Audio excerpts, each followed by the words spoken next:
Hey girl, welcome back to my channel. If you're new here, my name is Ashantyselina, and in today's video it's gonna be a little bit different than anything I've done before. Honestly, I'm gonna be trying my hand at a video essay. We're gonna talk about hair theory today, and unfortunately I literally just got like really stuffy and my nose is like dripping, so if I sound like very sick, that's why. Let's get into it. Although I dyed my hair for the first time in January, like not counting box dye. I actually went to the salon, got my hair did, and I really liked how it looked, but I felt like it still like wasn't my color per se. So I did it again, and here we are. I right now am looking a bit gingerish. I really have been obsessed with this like auburn hair color. I've been saving a lot of pins with girlies with red and ginger hair. Obviously Julia Roberts is forever the vision.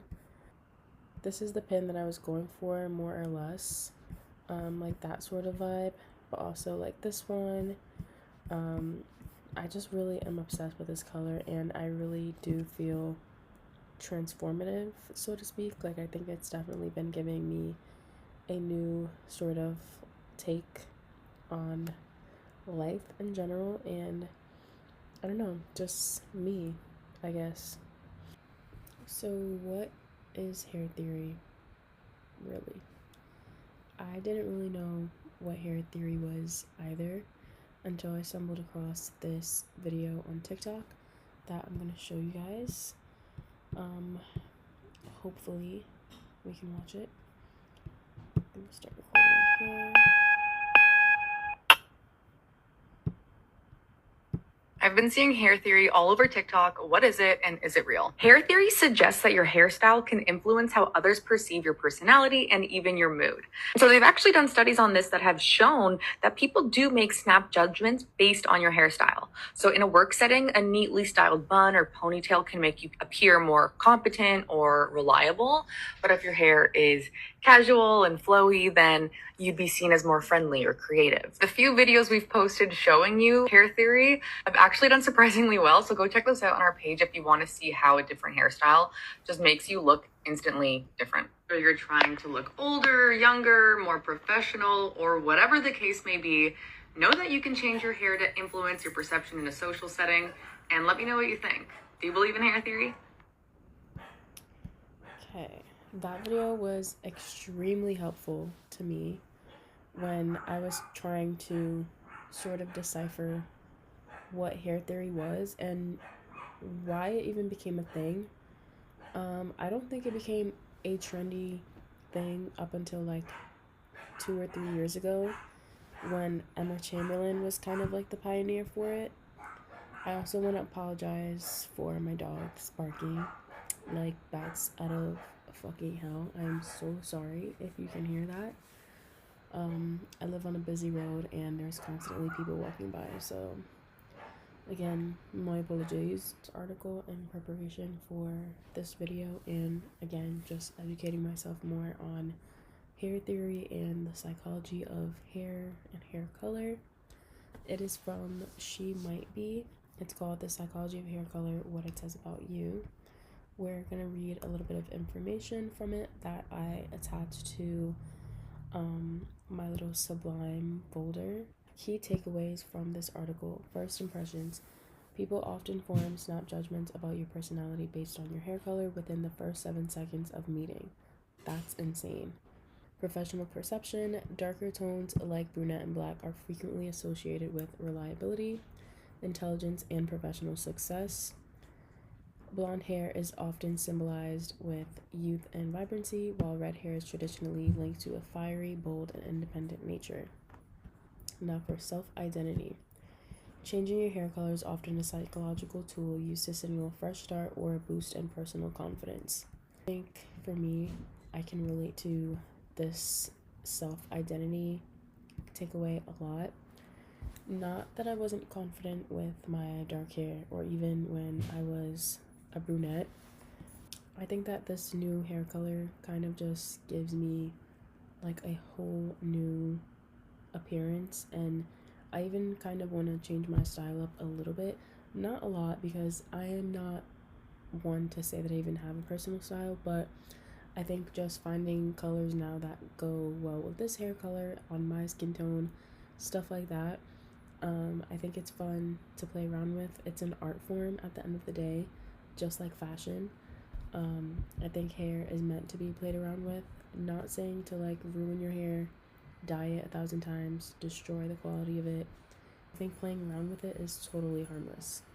I went out to eat the other day with my sister, and instantly when I walked into the restaurant, I kid you not, there was like so many people that literally broke their fucking necks and like looked right at me, and it was consistent through the night. Like, people were just looking at me, and I don't know if it was because of my hair color, but I definitely felt different, if that makes sense. And this leads me to my next point, which, thinking of characters that have similar hair colors, like I think tying like Coraline with girls with blue hair that are like whimsy and like free and bold, not like really scared of anything, because blue is a really cool, fun, whimsy color to dye your hair. My newly ginger slash auburn hair, I think about characters like Jillian in Practical Magic, played by Nicole Kidman, who is famously known for having red hair throughout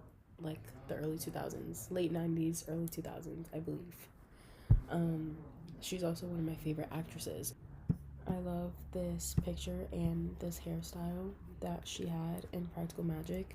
If you've seen the movie before, you already know how like her character was, but she played Jillian, who was the opposite of Sally. Jillian was way more like free spirited, didn't really give a fuck about the whole curse, whether or not it was true or real.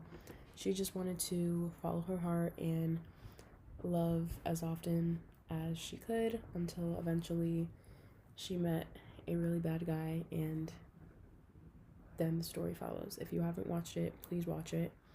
I implore you. I implore you to watch it. Quickly pivot and kind of leave you guys with the statement that I don't think your hair color has anything to do with who you really are personally. Making judgments based off of a person's hair color, or whether or not it suits them, whether or not it looks good on them, is unfair. And I don't think that hair theory at its core is something that's really like a science and a real thing. I do believe in it because I just personally feel aligned with whatever, you know, statistics and stuff like that tell me. Like, it's true, like I can relate. But I'm not saying that I'm 100% standing by the numbers and what other people are saying on social media just based off of hair color, if that makes any sense. So I don't think that hair theory, in just as an idea, is something to be kind of perceived as scientific. With all of this being said, thank you guys so much for watching. I don't know if this was really any good, but this was my first video essay, and I did it on a whim. I just got out of work and I just felt like talking to the camera, and this is what I wanted to talk about. So thank you guys so much for watching. Again, I hope to make more of these. I really just want to work on the formatting. I do like this sort of like split screen thing, because I can kind of walk you guys through my thoughts and show you my research. Thank you guys so much for watching. If you enjoyed, please leave a comment down below. Tell me about some things that you would like me to talk about. And yeah, thank you guys so much for watching. Don't forget to like, comment, and subscribe. Only if you want to, girl. And I'll see you in my next one. Bye.